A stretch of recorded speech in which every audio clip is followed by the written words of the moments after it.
Hi everybody. So now switch on to the little bit more research talk, I guess. Not much interactive. My name is Kyosuke Tanaka. I'm a postdoc in the management department, and this is a share work with Jerry Gould. He's assistant professor in the same management department. He's a rising star in the field of teamwork. And what we decided on this seed funding is basically we are doing work around TMS, Transactive Memory System. That's what we are going to present today. So the first question is, what is TMS? Because some of you don't have any idea of this concept, but I think it's related to a lot of stuff. So the colloquially, this is known as the knowledge of who knows what. And I will give an example. I think one example is a podcast teams just presented. There are three people, Arno, Kyosuke, and then Savannah had a whole different skill set to start with as a project. And then gradually they know who is good at what, right? And then as a team, as a project, gradually the team makes in a division of labor. So that's kind of the idea. And then another example is I'm doing a project with Christine and a daughter. So that's my main postdoc project, and where we have a different expertise. I have a network expertise, and the daughter has organization design expertise, and then Christine has expertise on the wearables and the sensors. So together, we are doing a project together.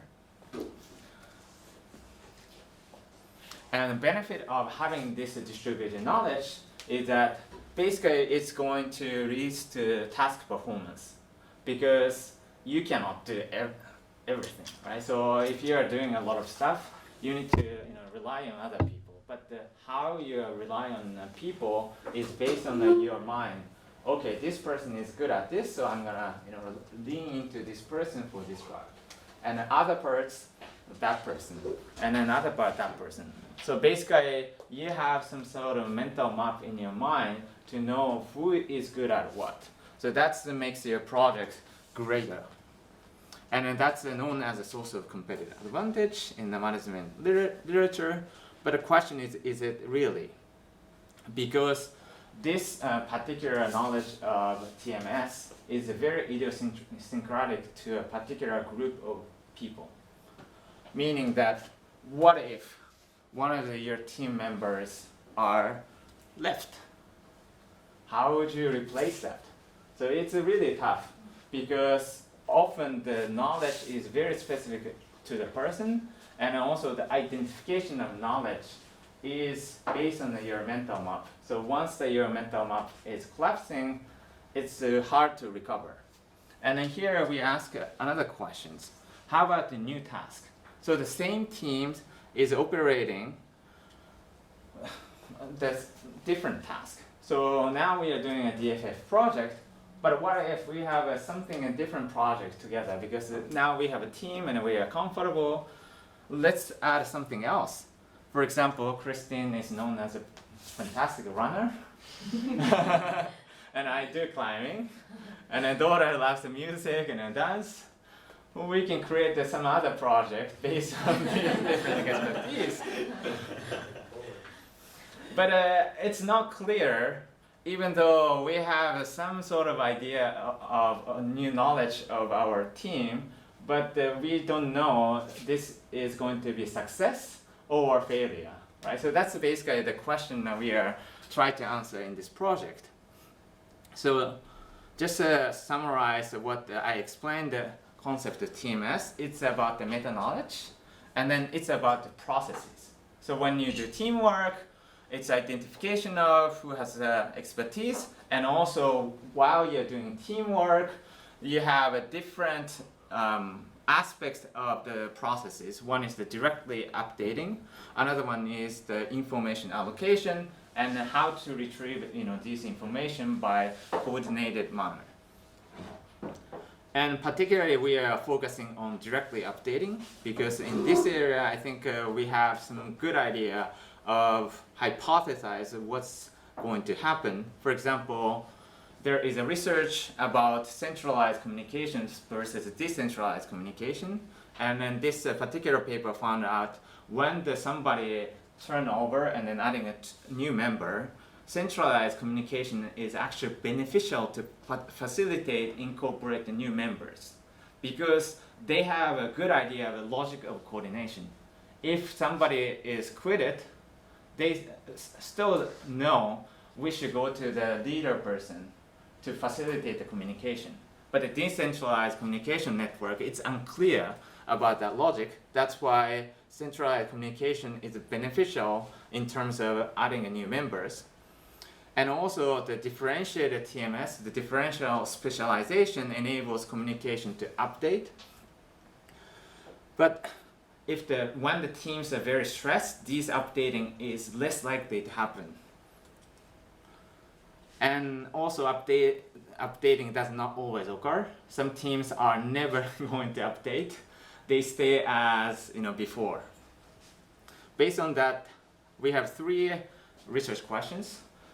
One is, what is the updating process when team membership is stable? So in this particular research, we stick with the team member is the same people. And how does the communication network influence updating processes? And then finally, what is the effect of knowledge specialization on updating? So these are 3 questions we investigated in this research.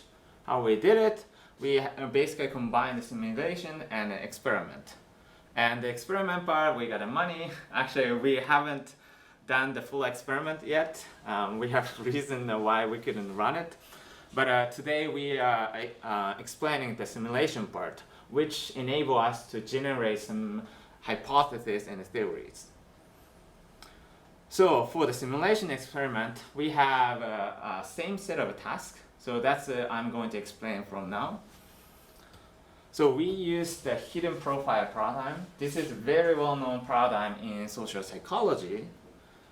And this task is to examine decision-making and recognition and expertise in a group of people. What is interesting about this particular paradigm is that participants were shared some information, all 3 of them together, and while other information is specifically about each member of the teammate. So maybe Savannah knows about something about creating a podcast and then talking to the guest, but Arno does not necessarily know about for example, next guest and then all the communication happening behind the scene. And Kyosuke doesn't know anything about these aspects, and then you will receive the audio tape. So that means that you guys know about the theme of the podcast, or when the episode is coming. These are shared information, but other aspect of information is unique to each member of the team.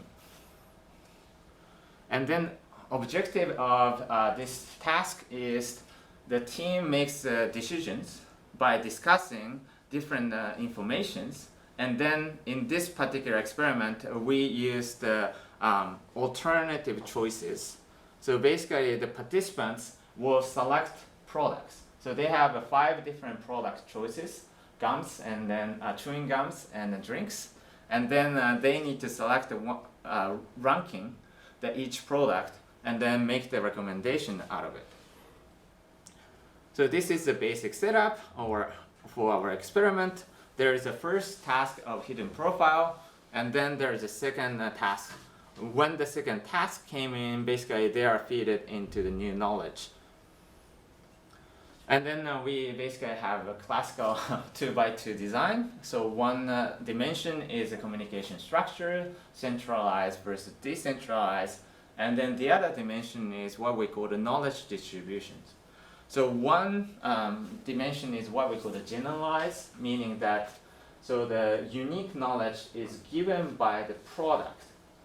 So all the product related knowledge reside in a particular member.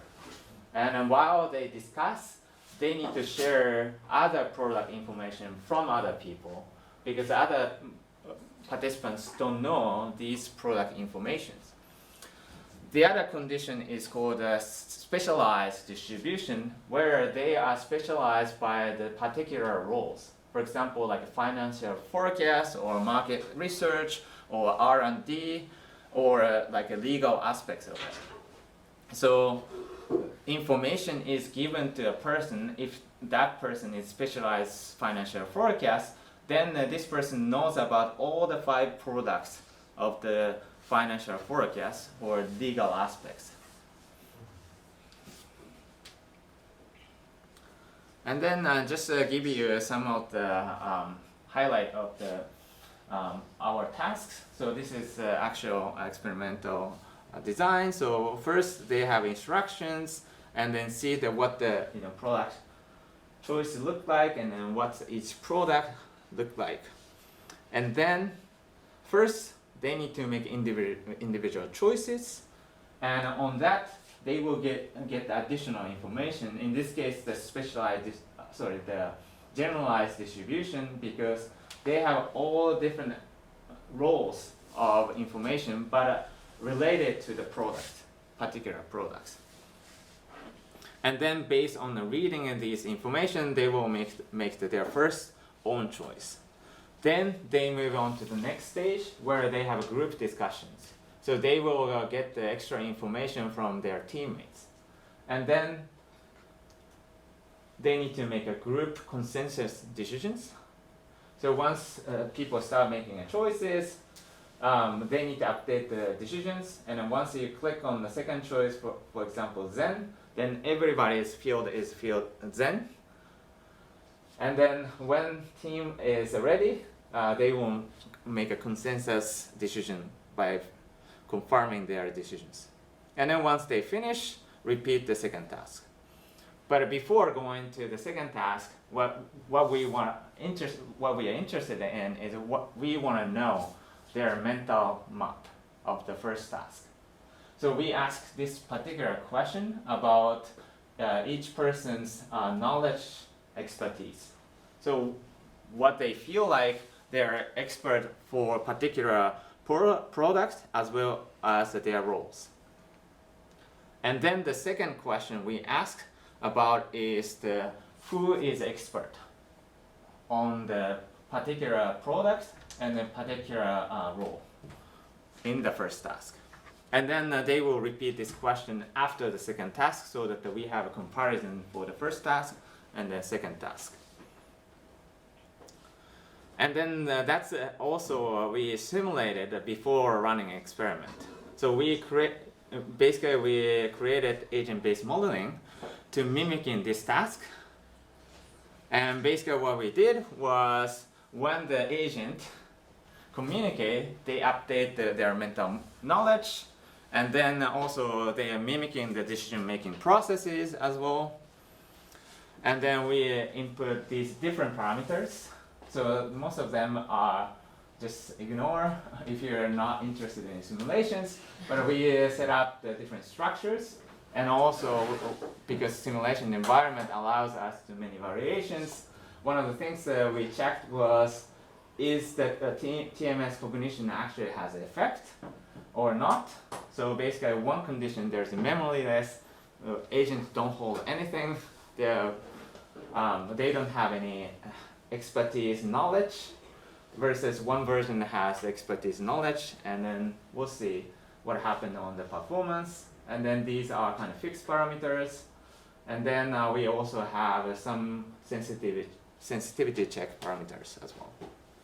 And then these are outcomes that we are interested in. So one is the team performance, and then the discussion length and the expertise level, and also the team TMS consensus, which means that identification of expert on the knowledge unit among the expert scores within each team is how much they have an agreement on it.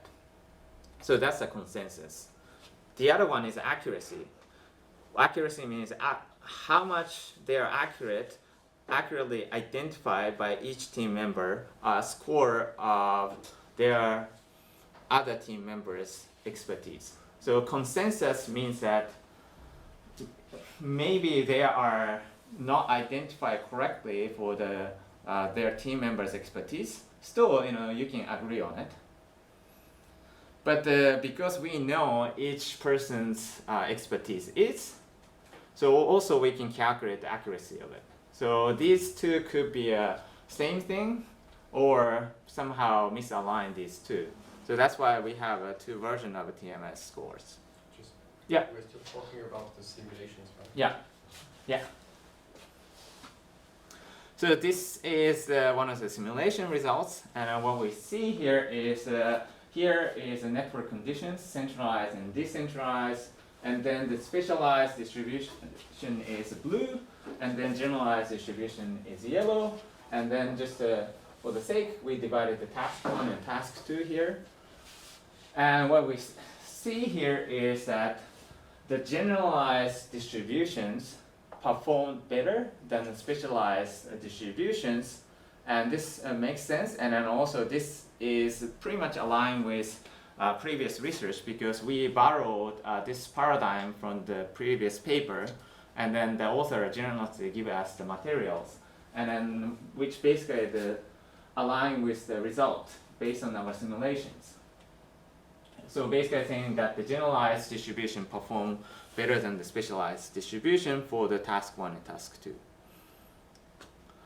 And then we just look at each simulation cases. Like for example, each dot is a first task, and then connect with is a task 1, is this team becoming better than task 2 or worse than task 1 and task 2, and then we just look at that. And then in general, we don't expect much learning curve in the first place, because we are moving it to the new task.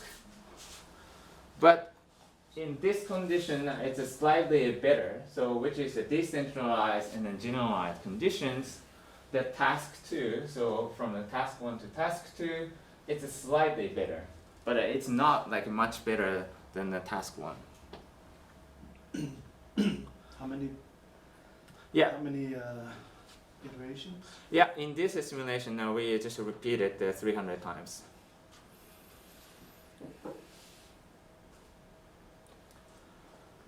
And then this one is comparing the TMS condition is on and off, and the TMS effect is only on the second round. So this is a task 1, and then the red one is the TMS cognition. Oh, sorry, the red one is the TMS cognition is off.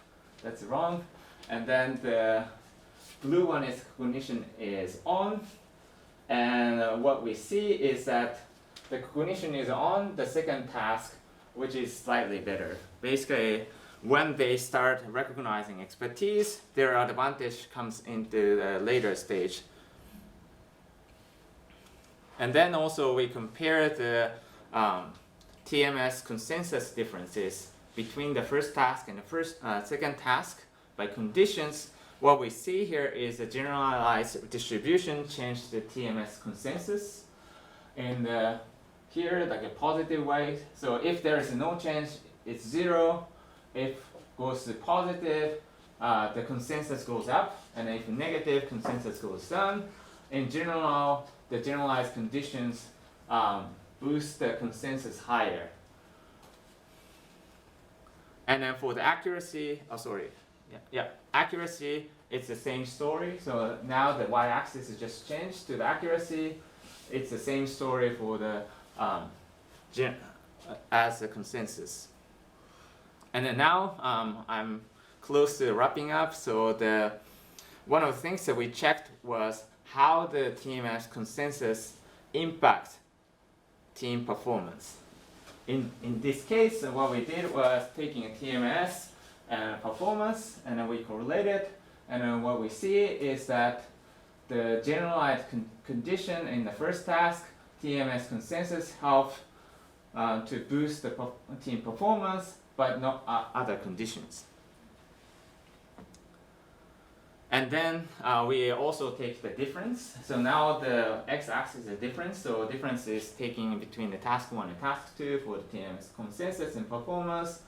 There was no correlation between these two.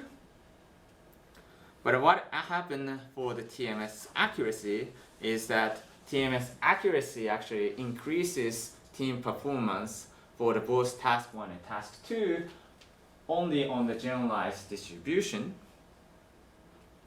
And then when we take the difference, again, we clearly see that the TMS accuracy difference and performance difference helps to boost the team performance. And then we also check the TMS consensus and accuracy have a correlation, and there is a positive correlation, but it's not perfect match. So how do we interpret these things? So changes in agent expertise does not seem to affect the performance, but TMS accuracy matters more than TMS consensus, meaning that you could, agree upon your teammates, who is expert on, even though that might be a wrong expertise identifications, right? So some of the teammates actually not have that much expertise, but everybody rely on, that person, we rely on that. Sorry. Yeah. Is that good? So if it's wrong, it's bad, right? But in reality, that happens. Because in this task, we know we are feeding a knowledge. We know who should be the expert. In our simulations, and also the conditions of what we see is a specialization of product exhibit greater stability across the rounds, meaning in different tasks, as a result of a more consensus as well as accuracy. And then effective communication structures is very nuanced. It's not the direct for the performance.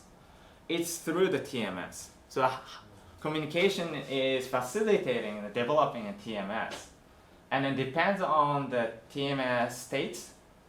If there is accuracy comes from the communication, then there is a communication effect. But if it goes to the other way around, only consensus and then inaccuracy, then there is no effect. So we have a working hypothesis based on these simulations. The first hypothesis, the teams with the generalized distribution of knowledge exhibit a lower increase in the knowledge stock when tasks change and relative to team with a specialized distribution. And the reason is that the trade-off between having a generalized knowledge versus very much specialized in roles, which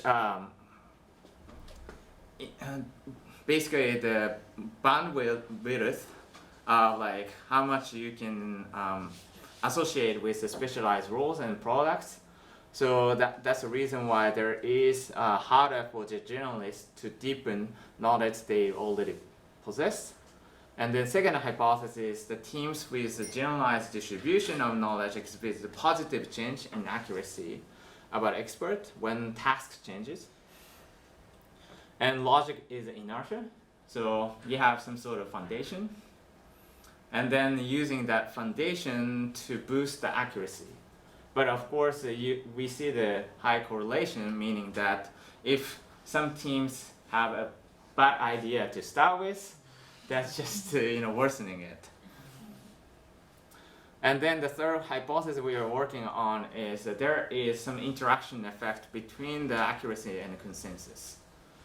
So some teams have high accuracy and high consensus, definitely help teams to perform better, but there might be a case where high consensus and then low accuracy, that's harmed the team performance.